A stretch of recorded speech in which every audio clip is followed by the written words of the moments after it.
I have a lot of thoughts about Season 1. Season 1's coming to a close. Today's what? December 3rd. We're 3 days off of Overwatch 2 Season 2. I have a lot I want to say. Like, good and bad. Dude, Overwatch is fucking back. We're now in the discussion of other games when they talk about improvements. You know, game is above what it was. It was like 5K viewers on Twitch for a long time. Everyone's YouTube videos were shitting the bed. Now everyone, like, you know, everyone has pretty good viewership across the board. Game feels somewhat healthy, you know, steady stream of content. There's a lot to look forward to. We finally have hit the free-to-play model. There's a lot of new players I see every day. Even in just chat alone, I look over and I see tons of first-time chatters and people that are like, hey, I just started playing Overwatch, and like asking either for tips, which, to be honest with you, there is no magic tip that I can just give you. It's your first day playing, you know, all of a sudden you're going to be a god. That's not how that works. You got to play for a long time to catch up at this point. But it's cool to see a lot of new people playing. A lot of my friends actually came back and started playing. It's not like doom and gloom. It's more like, hey, you know, we're back to the state of Overwatch where everyone wants to improve the game, not keep it from dying. And even humanity at this point, where we went from we're trying not to die to now improving our standard of living, which is kind of cool. And I'm glad that's the case. Was it a perfect? You know, no, but like getting 3 new characters, like could have got more, etc. But overall, though, I'm glad to actually like be somewhat enjoying playing Overwatch again. And I say somewhat just because the last like week and a half has been a little bit rough. I was playing for Overwatch for 10, 12, 14, 16 hours every day for the first like 3 weeks. It was nuts. So it's been fun. I've actually been enjoying myself a ton. But I think I'd be very much lying if I said I didn't have some big problems with Season 1. Where do I even want to put it number 1? I don't even think any of these are in any particular order, but like, let's start with the big elephant in the room. Sojourn. Absolutely dominating higher elo. Railgun one-tapping people. Basically, if you get Overwatch League players in your game, all it is just like you sit there and wait for the Overwatch League players to get picks, and then that's it. Like, that's... Tank diff is not a thing in top 500 at the moment. It's Sojourn diff more than anything. And the tank role used to be the most influential role, and losing that obviously hasn't been fun. But also, even, you know, my own hero pool of Ryan, Winston, Orisa hasn't been very good. Ball as well. You know, and people look at like one player, they're like, what, Cloudy got 500? Oh, great. One player out of like, there's 3 Ryan players on ladder right now. It's me, Bowie, and fucking Cloudy. That's it. We're the only 3 people that are stupid enough to even touch the character. So that part isn't fun, but realistically, my biggest strife is back on Halloween. Oh, actually, you know what, let me finish this thought and I'll go back to the good really quick because I want to talk about the Halloween update because that was awesome. But we were supposed to get some mid-season patch notes on Halloween, and then like something happened and they weren't able to get it to us. So instead of getting a mid-season patch on the 25th of October, we didn't get it till the 15th of November. Then we got to the 15th of November and it broke again or something, and it was like, oh, we're pushing it back again, and they didn't tell us how long they were pushing it back, and that fucking pissed me off. We didn't get our mid-season patch to the 17th, and it didn't even touch the most strong character in the game. We nerfed Genji, and now it's the new meme. The new meme is, and it's everywhere. It's on YouTube, it's on Twitch, it's on TikTok, it's on Twitter. Is whenever you talk about nerfing something or saying something's too strong, everyone just says nerf Genji. Like, the disconnect from the balance team is still the biggest disconnect from the player base. It still is. I still have the biggest strife with them. They balance mostly on data, it feels like. It's like, I don't understand their philosophies. I don't understand them. I still don't to this day. And I've told you guys this for forever, is my biggest fear of Overwatch has never been the content, it's never been the skins, it's never been any of this stuff, it's balance. That is my biggest fear for this game. And it still is. And Season 1 has not done anything to prove against that. Are they ever bringing back Pink? No. If you ask for Pink, okay, listen, you want a reality check? If you think Pink Mercy's gonna come back, you are absolutely delusional. It was a collaboration with another company for charity, and it was, the whole idea of it was to be an exclusive one-time skin. If you go and bring it back, one, you get rid of that exclusivity that was in that event, and 2, you can't just do that because if the skin was made in collaboration with them, they both have trademark rights to it. The pink ribbons, right? You can't just do that. You can't just go, oh, let's just bring it back. It's never gonna come back. Maybe something else will come someday, but please stop with Pink Mercy. Like, that shit's gonna die someday. Like, that bringing it back needs to die immediately. I thought that needed to be left in Overwatch 1. Anyways, continue. Sorry, small rant. Going back to positives really fast. The Halloween event was fucking sick. The PvE event was actually fucking sick. Like, that was awesome. That was one of my most favorite things I've ever played.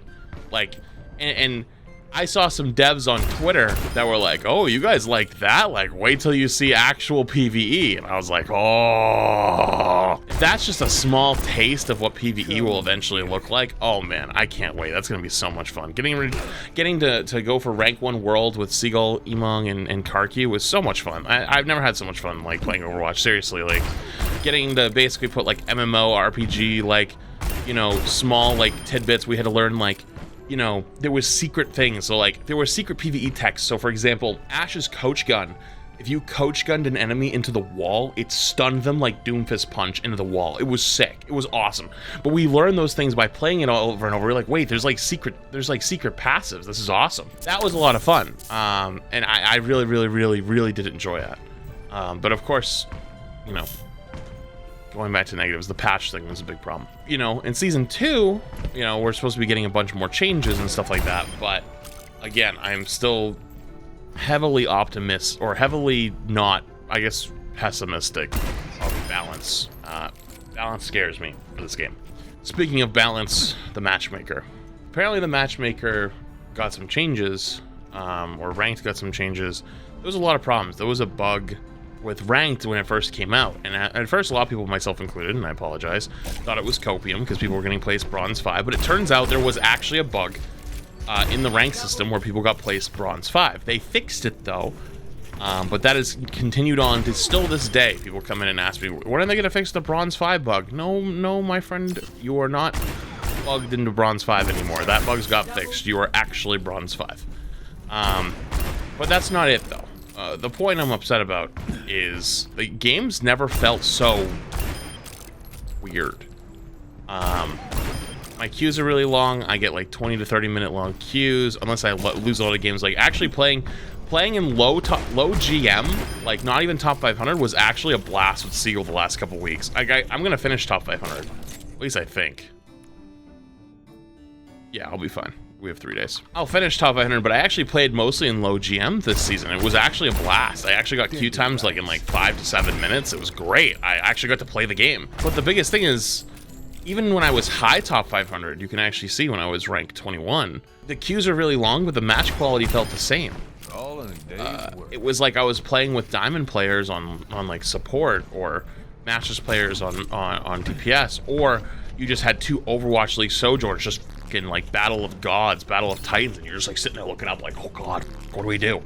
You know, and it was so chaotic. Like, even seeing the Overwatch League meta and playing like Winston Reaper, Ladder only played that comp for like fucking a week.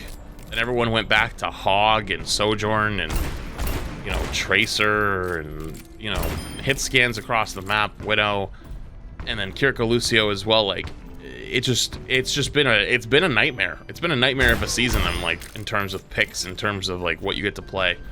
And it hasn't been that much fun, but I would say honestly ranked has felt more frustrating because you can very much tell as a very high level player, and it's not just me who's saying this. A lot of people are saying this. I think I even saw this morning Samito tweet something about it, which, you know, a lot of people like don't honestly say anything publicly, but there are a lot that do as well. And it seems like games feel a lot less winnable, and they also feel a lot less, it feels a lot less like everyone's on the same level, if that makes sense. Like, I understand a lot of concepts to a very high level in Overwatch.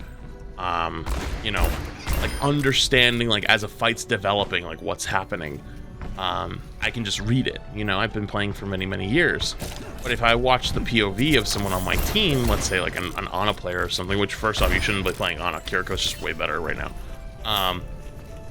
But like, let's say I watch their POV, I can very easily tell that they're lost. Like, they don't know what's happening. They're like not shooting. They're like kind of like looking around. They're like looking for threats. And it's like most high level players are scanning for threats at the same time they're doing things. Like, it's not like a, you know, they're not like in fear of anything, you know?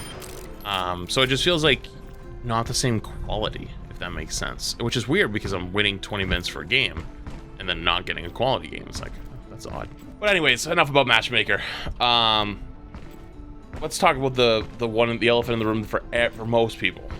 shop, skin prices, battle pass, etc. I still say I'm very firm that I think the battle pass is probably the best battle pass in any game, like period.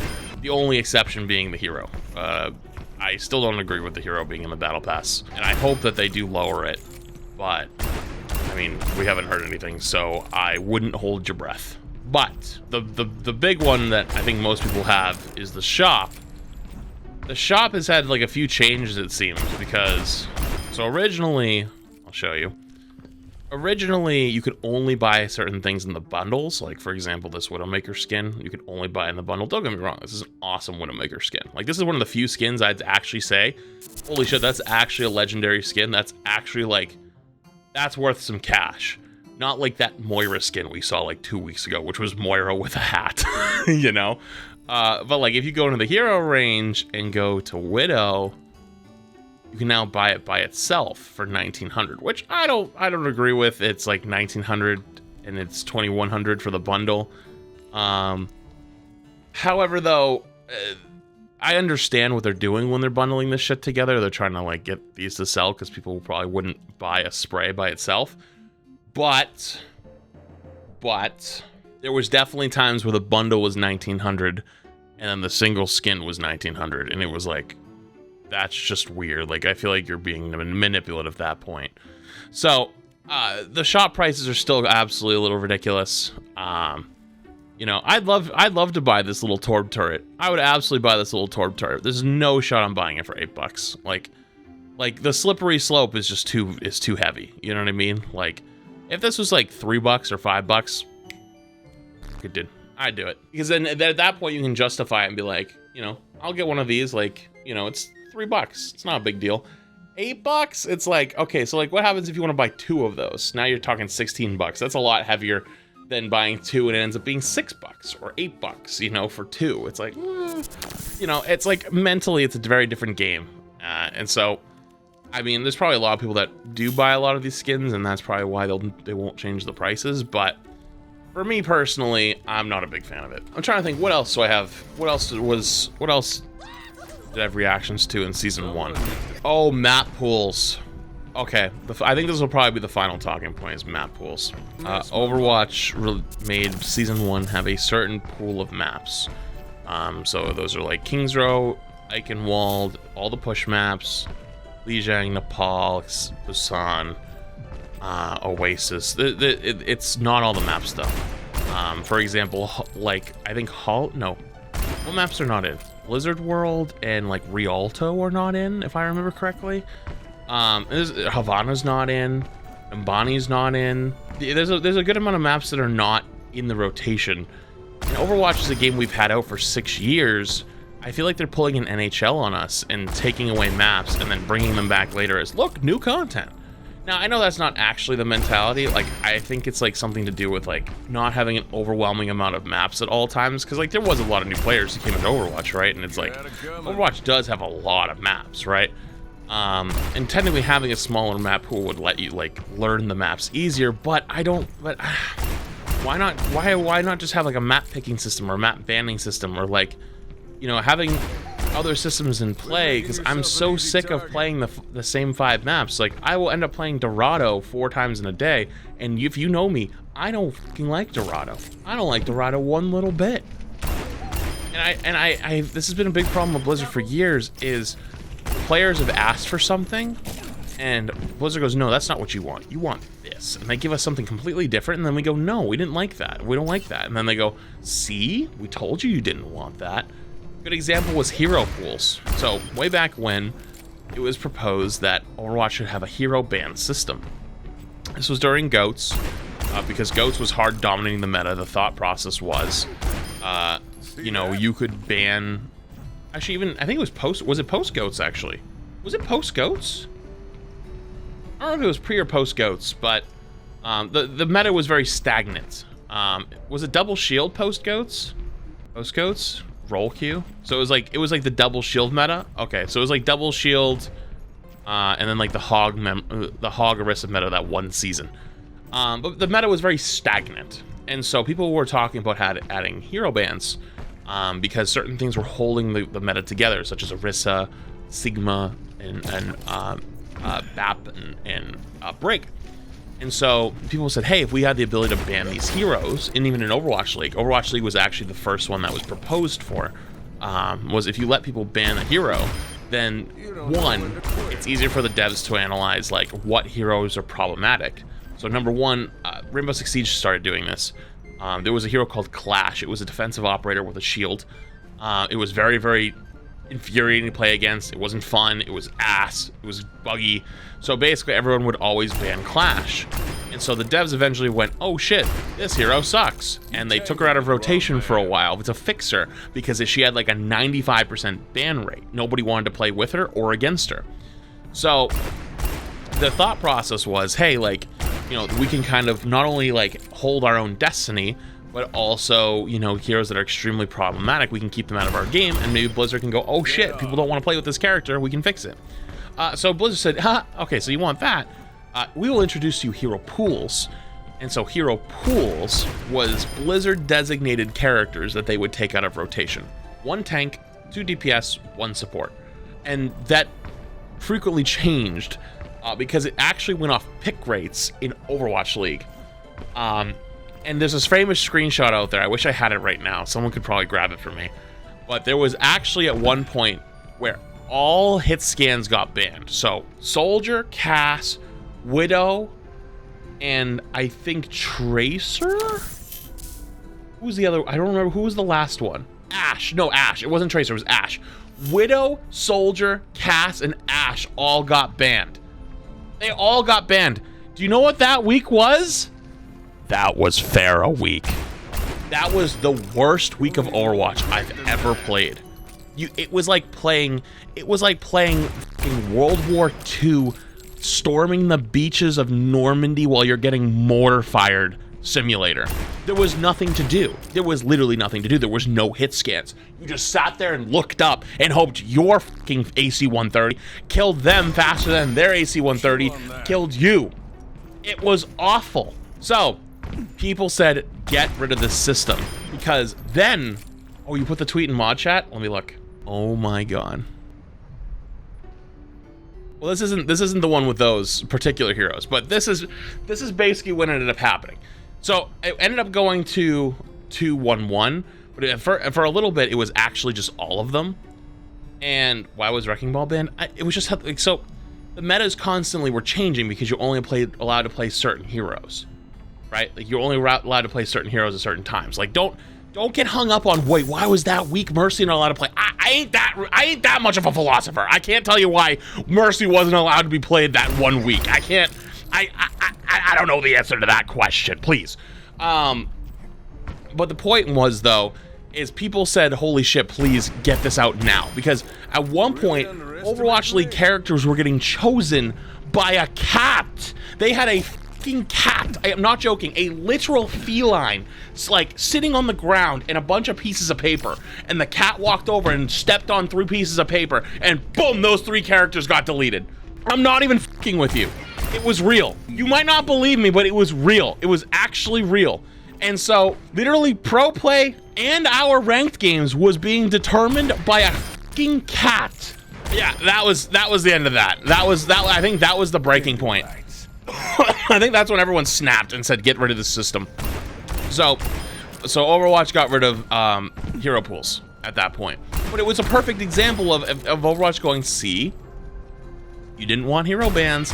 And we're like, no, we wanted hero bans, not hero pools chosen by a fucking cat. So anyways, map pools suck. Please get rid of map pools. Bring back the actual content that we all used to have and enjoy.